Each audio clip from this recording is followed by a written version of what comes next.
بالله من الشيطان الرجيم. بسم الله الرحمن الرحيم. اقترب للناس حسابهم وهم في غفلة معرضون. ما يأتيهم من ذكر من ربهم محدث إلا استمعوه وهم يلعبون. لاهية قلوبهم وأسروا النجوى الذين ظلموا هل هذا إلا بشر مثلكم أفتأتون السحر وأنتم تبصرون. قال ربي يعلم القول في السماء والأرض وهو السميع العليم. بل قالوا أضغاث أحلام بل افتراه بل هو شاعر فليأتنا بآية كما أرسل الأولون. صدق اللہ العظیم. سورہ انبیاء ہے. سورہ انبیاء کا کچھ حصہ یہ ہم نے کل تراویح میں پڑھا تھا. آج ہم نے 18ویں سپارے کا آدھا پڑھ لیا ہے. خلاصہ ہم یہاں سے شروع کریں گے سورہ انبیاء سے اور سورہ نور تک آج خلاصہ بیان کریں گے انشاءاللہ. سورہ انبیاء، انبیاء نبی کی جمع ہے. انبیاء علیہ السلام کے واقعات اللہ نے اس سورت میں ذکر کیے ہیں اور اس پوری سورت کا خلاصہ یہ ہے کہ حضرات انبیاء علیہ السلام کے جو واقعات اللہ نے ذکر کیے ہیں ان سب نے ہمیشہ جب بھی کوئی تکلیف پیش آئی تو انہوں نے اللہ کو پکارا ہے. تو اللہ نے وہ واقعات ذکر کیے ہیں کہ انبیاء علیہ السلام نے تکلیفوں میں، پریشانیوں میں، بیماریوں میں اللہ کو پکارا ہے. لہذا دعوت ہے توحید کی طرف کہ تم بھی اللہ کو پکارو، اللہ کے ساتھ کسی کو شریک مت کرو. یہ دعوت الی ذکر ہے. قرآن کی طرف تمہیں دعوت دی جا رہی ہے. تو سورت کے پہلے رکوع کے آیت نمبر 2 میں ہے ما یأتیہم من ذکر من ربہم محدث الا استمعوہ وہم یلعبون. اللہ کی طرف سے جب کوئی نئی بات آتی ہے، کوئی نئی آیت نازل ہوتی ہے تو وہ اسے سن کر ہنسی میں ڈھال دیتے ہیں، پرواہ نہیں کرتے. ان کے دل کھیل میں لگے ہوئے ہیں، پوشیدہ سرگوشیاں کرتے ہیں. لاہیۃ قلوبہم واسروا النجوى الذین ظلموا هل هذا الا بشر مثلکم. نعوذ باللہ، یہ پیغمبر تو تمہاری طرح بشر ہی ہے، لہذا تم ان کی بات مت مانو، یہ کوئی پیغمبر نہیں ہے. نعوذ باللہ، اس کا انکار، ان کا انکار کرتے ہیں، ان کی نبوت کا انکار کرتے ہیں. اس کے بعد سورت کے دوسرے رکوع میں اور تیسرے رکوع میں آیت نمبر 11 سے اللہ نے 3 قسم کی تذکیر ذکر فرمائی ہے. تذکیر کا معنی ہے اللہ رب العزت نصیحت فرماتے ہیں اور 3 انداز سے قرآن نے نصیحت کی ہے. ایک کو تذکیر بایام اللہ کہتے ہیں. اللہ تعالیٰ نے گزشتہ قوموں کے عذاب کا ذکر کیا ہے کہ تم ان قوموں کے عذاب کو دیکھو، نصیحت حاصل کرو. اس کے بعد دوسری تذکیر ہے تذکیر بآلاء اللہ، جو تم پر اللہ کی شب و روز نعمتیں برستی ہے ان میں غور و فکر کرو اور نصیحت حاصل کرو. اور تذکیر بما بعد الموت، موت کے بعد کی زندگی، اس کو سوچو کہ ایک دن مرنا ہے، اللہ کو حساب دینا ہے، اس سے نصیحت حاصل کرو. تو انسان 3 چیزوں سے نصیحت حاصل کرتا ہے. یا تو کسی کا برا انجام دیکھے تو اس سے نصیحت حاصل کرتا ہے، مجھے ایسا نہیں کرنا چاہیے. تو اللہ نے اس آیت نمبر 11 میں ذکر کیا وَكَمْ قَسَمْنَا مِنْ قَرْيَةٍ كَانَتْ ظَالِمَةً. بہت سی بستیاں جو وہاں کے رہنے والے ظالم تھے، ہم نے ان کو غارت کر دیا. وَأَنْشَأْنَا بَعْدَهَا قَوْمًا آخَرِينَ، ان کے بعد دوسری قومیں ہم نے پیدا کی، ان کو تباہ کر دیا، دوسری قومیں پیدا کی، وہ بڑی بڑی قومیں تھیں، اس زمانے کی ترقی یافتہ قومیں تھیں، ایسی قومیں تھیں جو پہاڑوں کو تراش کر گھر بناتے تھے، ایسی طاقتور قومیں تھیں قوم عاد اور سمود کہ ان جیسی طاقتور مخلوق اللہ نے ان جیسی قوم پیدا نہیں کی، لیکن جب انہوں نے اللہ کی اور اللہ کے رسول کی بات، نبی کی بات نہیں مانی تو اللہ کا عذاب آیا، اللہ نے ان کو ہلاک کر دیا۔ پھر آگے آیت نمبر 31 اور 33، 31 31 سے 33 تک، from 31 to 33 اللہ نے اپنی نعمتوں کا ذکر کیا ہے۔ اللہ تعالیٰ یہ چاہتے ہیں یہ انسان سدھر جائے، تو اللہ اپنی نعمتوں کو ذکر کر رہے ہیں، وَجَعَلْنَا فِي الْأَرْضِ رَوَاسِيَ أَن تَمِيدَ بِهِمْ، اللہ نے زمین میں بہاری پہاڑ رکھ دیے تاکہ یہ تمہیں لے کر ادھر ادھر نہ جھکے۔ یہ جو زمین اللہ نے پیدا کی تو یہ زمین پانی کے اوپر تھی، تو یہ زمین ہلتی تھی، اللہ نے اس پر پہاڑ رکھ دیے تاکہ یہ ہلے نہیں۔ تمہارے آرام کا اللہ نے اتنا خیال رکھا ہے کہ تم جس زمین پر چلتے ہو یہ ہلتی بھی نہیں ہے، تاکہ اس انسان کے آرام میں خلل نہ آئے۔ وَجَعَلْنَا فِيهَا فِجَاجًا سُبُلًا، اللہ نے اس میں تمہارے لیے کشادہ راستے بنا دیے، تم جہاں آنا جانا چاہو تو آ سکتے ہو۔ وَجَعَلْنَا السَّمَاءَ سَقْفًا مَحْفُوظًا، اوپر چھت بنا دیا ہے، اللہ نے رات اور دن بنائے، وَالشَّمْسَ وَالْقَمَرَ، سورج اور چاند بنائے، یہ سب تمہارے لیے بنایا، دنیا تمہارے لیے بنائی اور تمہیں اللہ نے اپنے لیے بنایا، اپنی عبادت کے لیے بنایا۔ اور پھر فرمایا تذکیر بما بعد الموت، اگلے رکوع کے اندر ہے، آیت نمبر 47 میں ہے، وَنَزَعُ الْمَوَازِينَ الْقِسْطَ لِيَوْمِ الْقِيَامَةِ فَلَا تُظْلَمُ نَفْسٌ شَيْئًا، قیامت کے دن ہم انصاف کے ترازو رکھیں گے، کسی پر ظلم نہیں ہوگا۔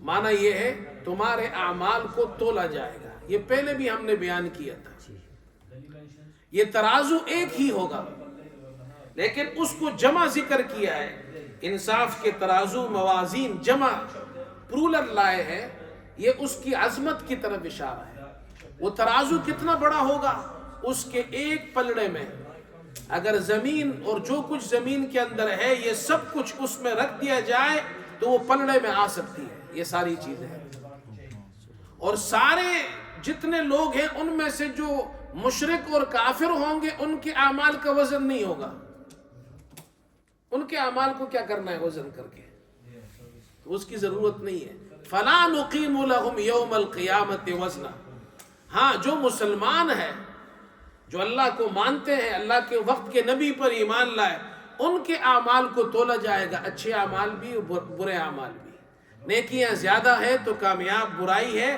گناہ زیادہ ہے، اللہ چاہے تو معاف کر دے، چاہے تو جہنم میں بیچ کے سزا دے کہ پھر نکال کر جہنم میں ڈال، جنت میں ڈال دے، یہ وزن ہوگا۔ اور سارے انسانوں جتنے بھی مسلمان ہوں گے سب کی نیکیاں ایک پلڑے میں ایک ساتھ رکھ دی جائے گی، سب کے گناہ ایک ساتھ دوسرے پلڑے میں رکھ دیے جائیں گے، اور سب کا حساب اکٹھے ہوگا، سب کا رزلٹ الگ الگ نکلے گا۔ اللہ تعالیٰ نے ایسا ترازو بنایا ہے۔ آگے ابراہیم علیہ السلام اور لوط علیہ السلام کا واقعہ ذکر کیا، رکوع نمبر 5 میں آیت نمبر 51 سے آگے، کہ ابراہیم علیہ السلام اور لوط علیہ السلام اللہ کے نبی ہے، لیکن مصیبت میں تکلیف میں انہوں نے بھی اللہ کو پکارا ہے۔ چنانچہ حضرت ابراہیم علیہ السلام کا واقعہ ذکر کیا کہ ان کی قوم وہ بتوں کی عبادت کرتی تھی، مورتیاں وہ بناتے تھے اور ان کو پوجتے تھے۔ ابراہیم علیہ السلام نے پوچھا یہ کیا کرتے ہو؟ تو کہا ہمارے باپ دادا اس طرح کرتے آئے ہیں۔ ابراہیم علیہ السلام نے قسم کھائی کہ میں تمہاری بتوں کا علاج کروں گا۔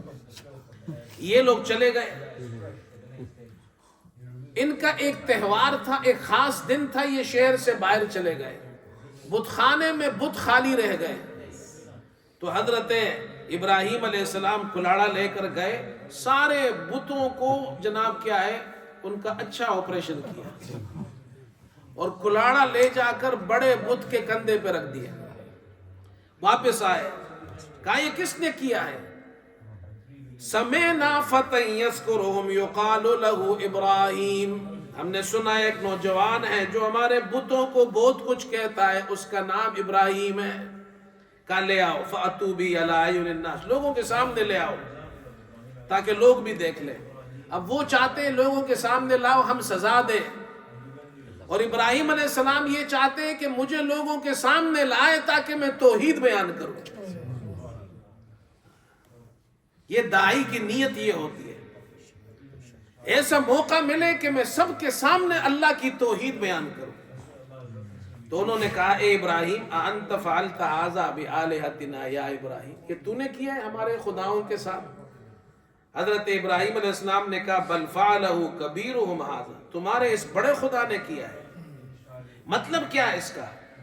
یہ بطور الزام کے, تبکیت کے, کہ تمہیں خاموش اور لاجواب کرنے کے لیے میں تم سے پوچھ رہا ہوں کہ میں تم سے یہ کہتا ہوں کہ تمہارے بڑے خدا نے کیا ہے, اس لیے کہ کلاڑا بھی اس کے کندھے پر ہے.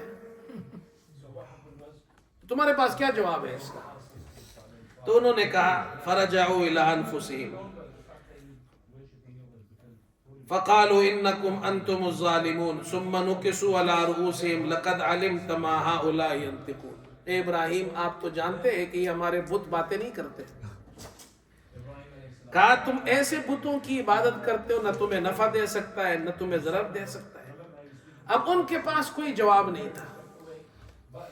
باطل کے پاس دلیل نہیں ہوتی ہے اور حق کے پاس دلیل ہوتی ہے, اور دلیل کی طاقت بہت بڑی ہے. دلیل کی طاقت ایسی ہے, پوری بادشاہت بھی مل کر, اس کی ساری فوج بھی مل کر ایک دلیل کا مقابلہ نہیں کر سکتی. حضرت ابراہیم علیہ السلام اکیلے ہیں, دوسری طرف پوری بادشاہت ہے, لیکن جواب نہیں دے سکتے, پوری بادشاہت خاموش ہو گئی. تو جب باطل خاموش ہو جائے, دلیل نہ ہو, تو باطل ظلم کرتا ہے.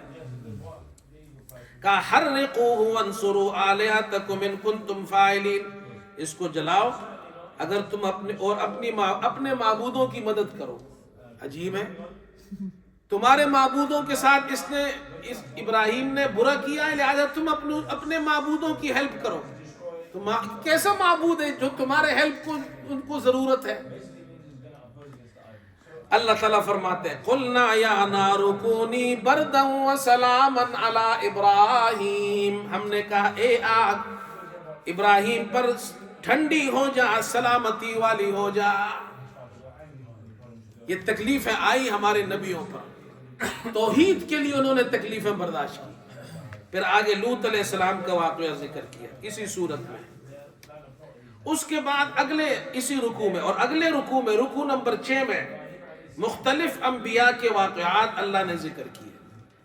نوح علیہ السلام کا ذکر کیا 76 میں کہ انہوں نے ہمیں پکارا, ہم نے ان کی دعا کو قبول کیا. داؤد علیہ السلام اور سلیمان علیہ السلام کا ذکر کیا, یہ باپ بیٹے ہیں, حضرت داؤد والد ہے, حضرت سلیمان بیٹے ہیں. ان کا واقعہ ذکر کیا. ایک شخص کی بکریاں دوسرے شخص کی کھیت میں گھس گئی اور اس کی کھیت کو خراب کر دیا, نقصان ہو گیا.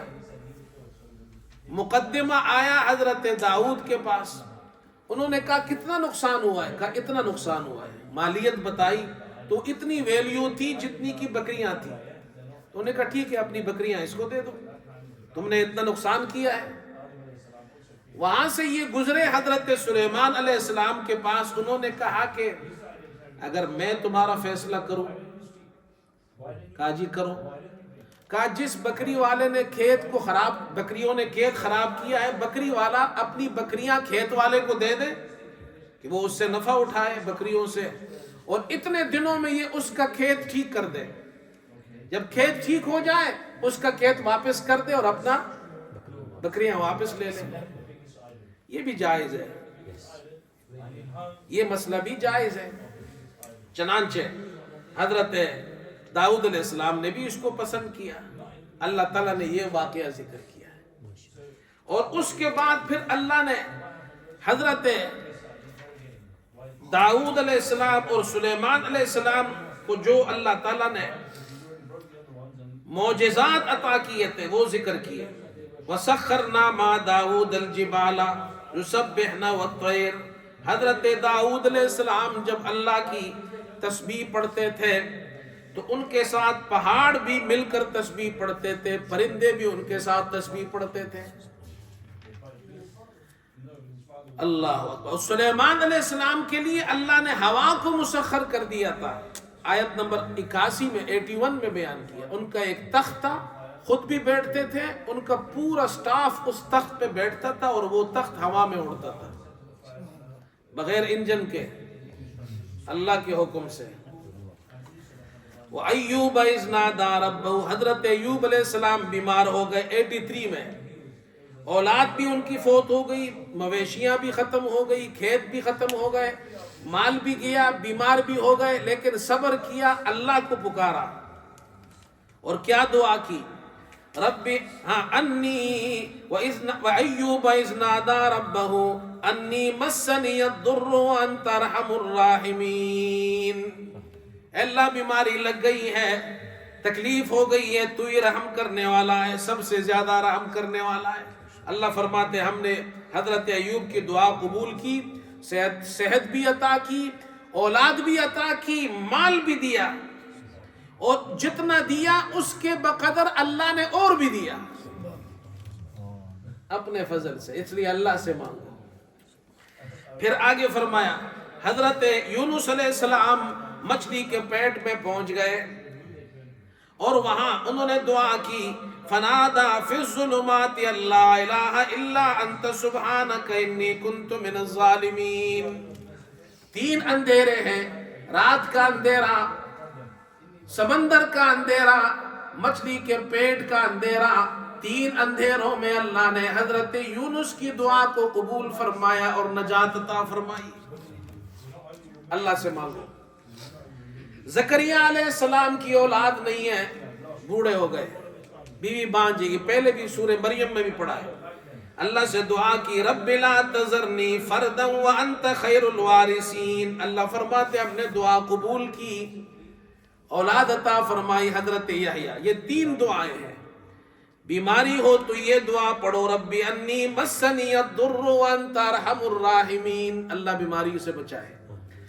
اور اگر تکلیف ہو تو یہ پڑھو لا الہ الا انت سبحانک انی کنت من الظالمین, اللہ تکلیفوں سے بچائے. کسی کی اولاد نہیں ہے, نا امید نہ ہو, یہ پڑھو رب لا تذرنی فردا وانت خیر الوارثین.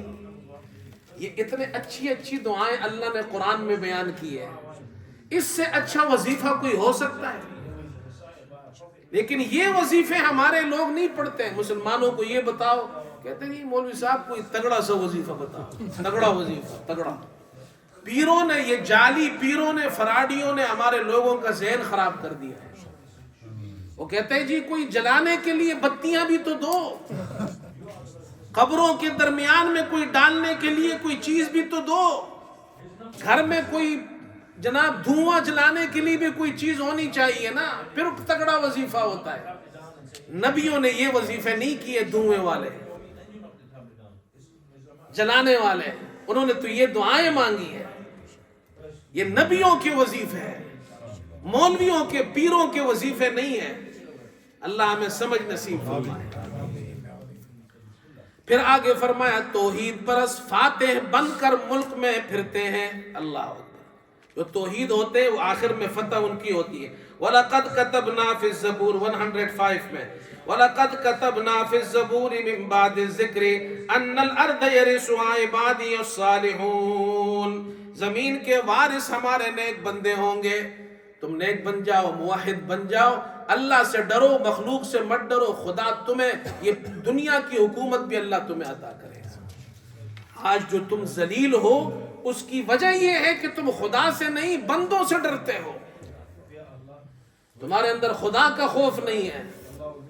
جس دن خدا کا خوف آ گیا اللہ اسے طاقت عطا کرے گا, قوت عطا کرے گا, دنیا بھی عطا کرے گا. آگے سورہ حج ہے, سورہ حج کے اندر اللہ رب العزت نے حج کا ذکر بھی فرمایا ہے اور ابتدا میں قیامت پر دلیل ذکر کی ہے. قیامت کے دن اگر تم نجات چاہتے ہو، قیامت کے دن اگر تم نجات چاہتے ہو تو اللہ سے تعلق قائم کرو. یہ اس سورت کا پیغام ہے، اللہ سے تعلق قائم کرو. تو اس سورت کے ابتدا میں قیامت کا ذکر کیا اور دلیل ذکر کی آیت نمبر 5 میں. یا ایھا الناس ان کنتم فی ریب من البعث فانا خلقناکم من تراب. اگر دوبارہ زندہ ہونے کے بارے میں شک کرتے ہو، اپنے آپ کو دیکھو. ہم نے تمہیں مٹی سے پیدا کیا، پھر جمے ہوئے خون سے، پھر گوشت کی بوٹی سے، نقشہ بنی ہوئی اور بغیر نقشہ بنی ہوئی.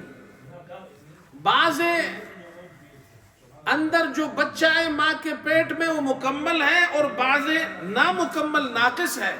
جس کو خدا مکمل کر دے اسے کوئی ناقص نہیں کر سکتا، اور جسے خدا ماں کے پیٹ میں ناقص کر دے کوئی اسے مکمل نہیں کر سکتا.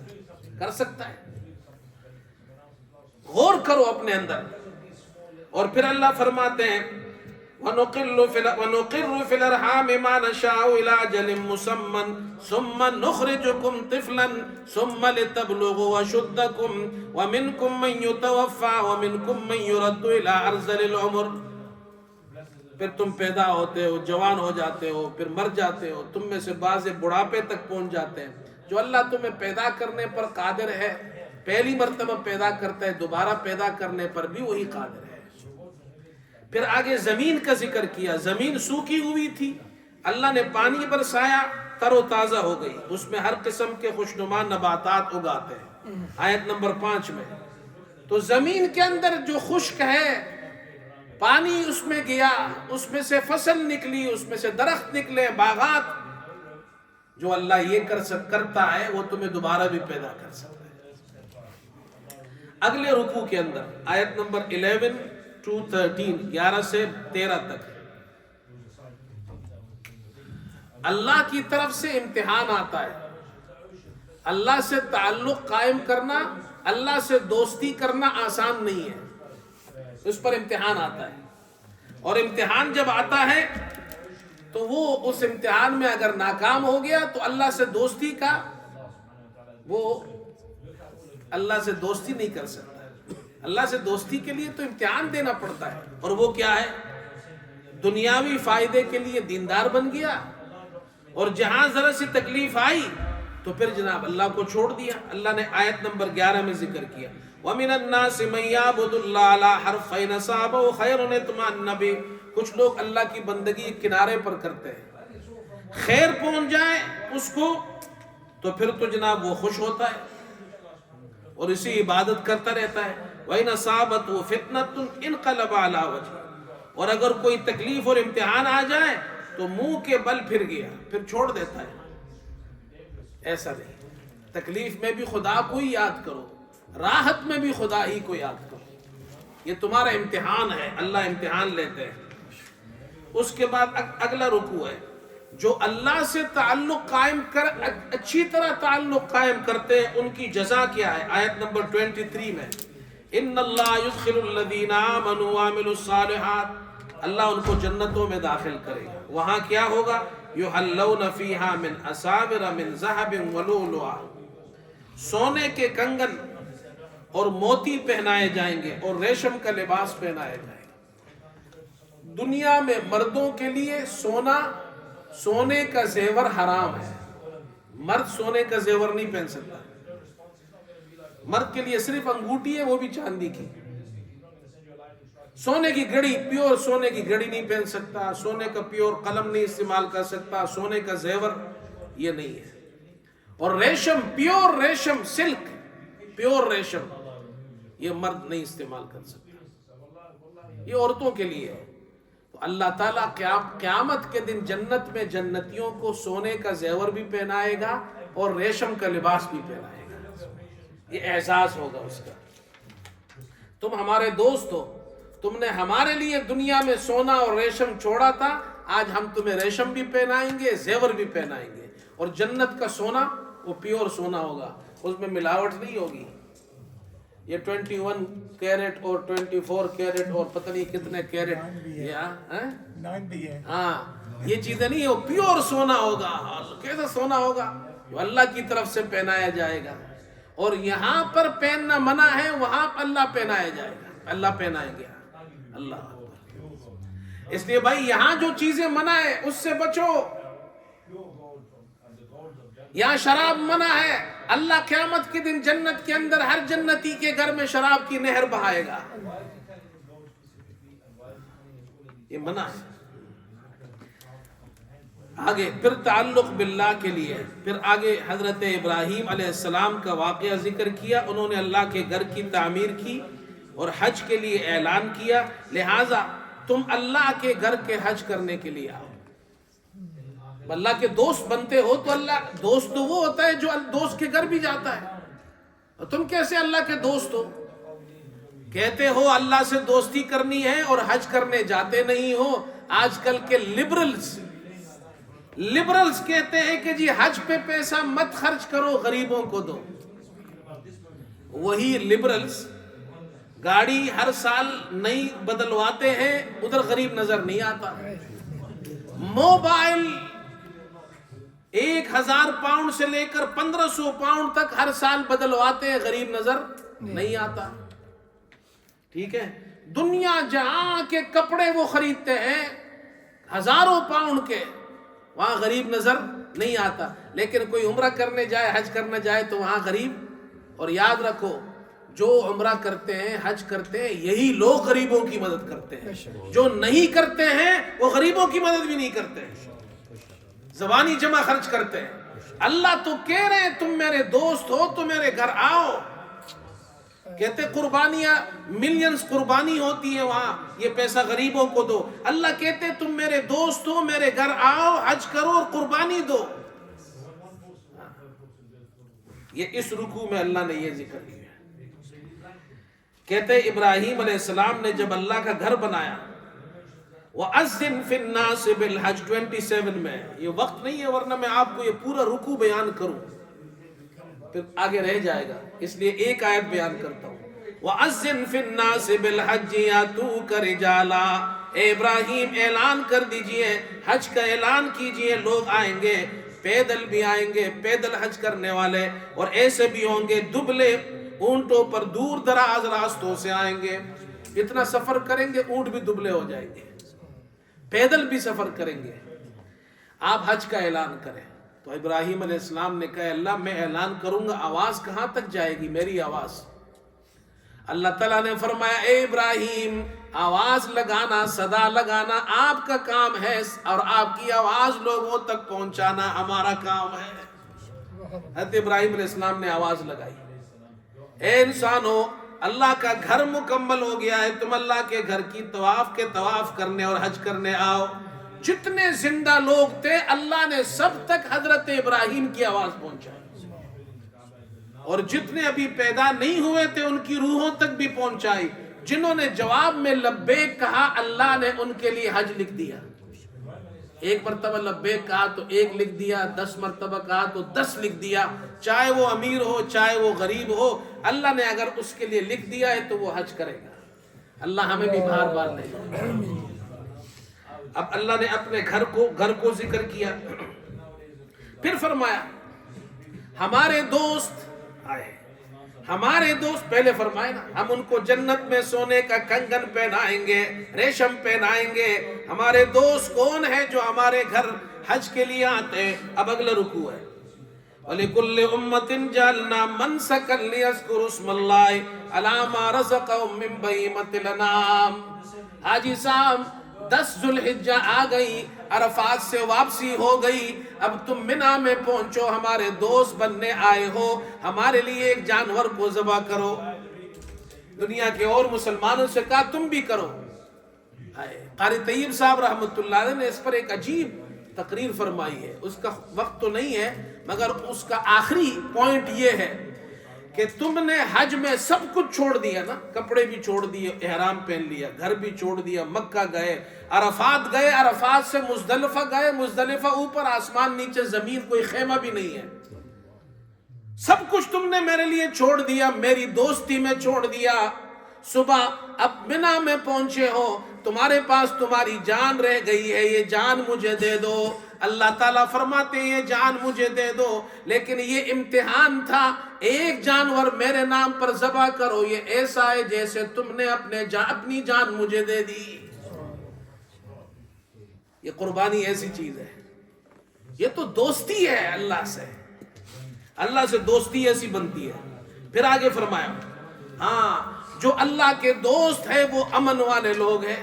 کون سے لوگ ہیں وہ دنیا میں فساد نہیں کرتے، اللہ کے دوست دنیا میں فساد نہیں کرتے۔ لیکن تم ہمارے دوست ہو، تم امن والے ہو، لیکن اگر کوئی تم پر حملہ کرے تو پھر بزدل مت بننا، تمہارے اندر بہادری ہونی چاہیے۔ اللہ کا دوست بہادر ہوتا ہے، بزدل نہیں ہوتا، امن پسند ہوتا ہے، فسادی نہیں ہوتا، جنگ نہیں کرتا، لیکن اگر کوئی ان پر حملہ کرے تو پھر ڈٹ کر مقابلہ بھی کرتا ہے۔ آیت نمبر 39 میں فرمایا اذن للذین یقاتلون بانہم ظلموا وان اللہ علی نصرہم لقدیر الذین اخرجوا من دیارہم بغیر حق الا ان یقولوا ربنا اللہ۔ یہ جو اللہ کے دوست ہیں ان کو اللہ نے اجازت دی ہے دشمنوں سے مقابلہ کرنے کی، اس لیے کہ ان کے گھروں سے ان کو ناحق نکالا گیا، اور ان کا قصور کیا تھا کہ یہ کہتے ہیں ربنا اللہ۔ اللہ نے یہ مضمون ذکر کیا۔ پھر اگلا رکوع ہے نبی یہ اللہ سے خاص تعلق ہوتا ہے نبی کا، عام انسانوں کو وہ تعلق نہیں ہوتا جو نبی کا ہوتا ہے۔ اس لیے نبی یہ چاہتے ہیں کہ ہر انسان کا اللہ سے تعلق بن جائے۔ تو اگلی آیت میں فرما رہے ہیں کہ انبیاء جب حق کی آواز بلند کرتے ہیں، لوگوں کو اللہ سے ملاتے ہیں، تو شیطان وہ کوشش کرتا ہے کہ لوگ نہ ملیں۔ وَمَا أَرْسَلْنَا مِن قَبْلِكَ مِن رَّسُولٍ وَلَا نَبِيٍّ إِلَّا إِذَا تَمَنَّىٰ أَلْقَى الشَّيْطَانُ فِي أُمْنِيَّتِهِ۔ نبی کی اس آیت کا میں خلاصہ بیان کر دیتا ہوں۔ نبی کی تمنا یہ ہوتی ہے کہ ہر شخص ہدایت پالے، اور شیطان اس تمنا کے پورا ہونے میں مانع بنتا ہے، کوشش کرتا ہے کہ نہ ہو، تو اللہ تعالیٰ شیطان کے القاء کو فنا کر دیتا ہے اور مخلصین کے قلوب تک حق کی آواز پہنچا دیتا ہے۔ شیطان بڑی کوشش کرتا ہے۔ یہ اس کے بعد اگلا رکوع ہے ہمارے دوست وہ ہوتے ہیں جو حج کرنے آتے ہیں، ہمارے دوست وہ ہوتے ہیں جو قربانی کرتے ہیں، ہمارے دوست وہ ہوتے ہیں جو امن پسند ہوتے ہیں، ہمارے دوست وہ ہوتے ہیں جو شیطان کی نہیں مانتے۔ اب فرمایا ہمارے دوست وہ ہوتے ہیں اگر ہمارے لیے کبھی ان کو اپنے وطن کو، اپنے گھر بار کو چھوڑنا بھی پڑے تو وہ قربانی دیتے، ہجرت بھی کرتے ہیں۔ 58 میں والذین ہاجروا فی سبیل اللہ ثم قتلوا او ماتوا لیرزقنہم اللہ رزقا حسنا۔ اللہ نے مہاجرین کا ذکر کیا۔ پھر آگے فرمایا وسائل رزق اللہ کی طرف سے ہے، رزق کے جتنے وسائل ہیں یہ کس کی طرف سے ہے؟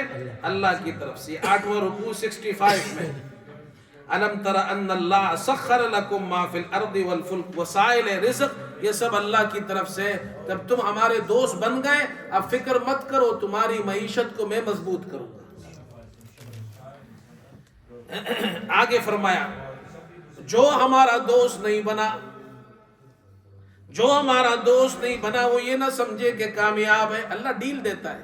اس لیے اللہ تعالیٰ فرما رہے یا ایھا الناس ضرب مثل فاستمعوا له، اللہ نے ایک مثال بیان کی، اس کو سنو۔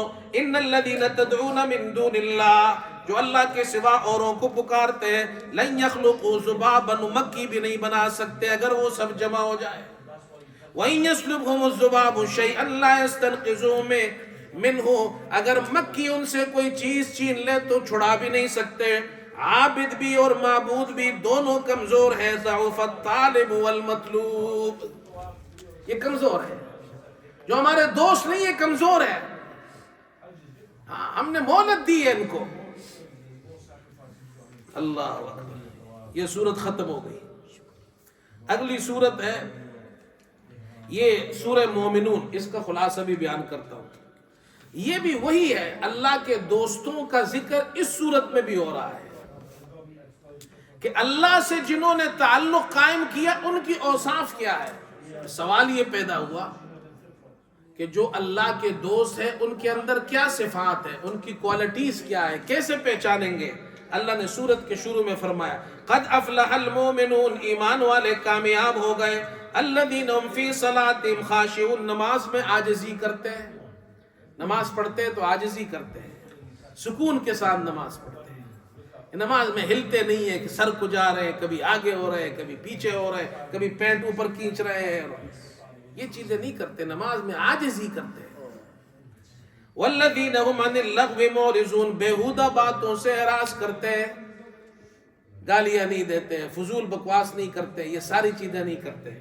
والذین هم للزکاة فاعلون، زکات دیتے ہیں. والذین هم لفروجهم حافظون، شرمگاہ کی حفاظت کرتے ہیں. الا علی ازواجہم او ما ملکت ایمانہم، بیویاں اللہ نے ان کے لیے حلال کی. یہ لونڈیاں پہلے زمانے میں ہوتی تھی، اب نہیں ہے. فمن ابتغى وراء ذلك فاولئک هم العادون، اس کے علاوہ خواہش پوری کرے تو یہ حد سے نکلنے والے ہیں.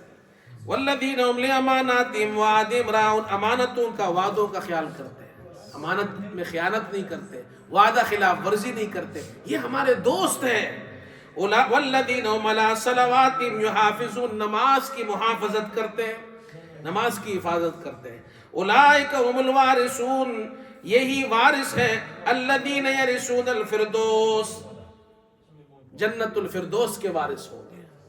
اللہ اپنے دوستوں کو جنت الفردوس عطا فرمائے گا. دعا کرو اللہ ہمیں بھی عطا فرمائے. آگے فرمایا جن لوگوں نے اللہ سے تعلق درست نہیں کیا، اللہ کے دوست نہیں بنے، اللہ نے ان کو ہلاک کر دیا. اگلے رکوع میں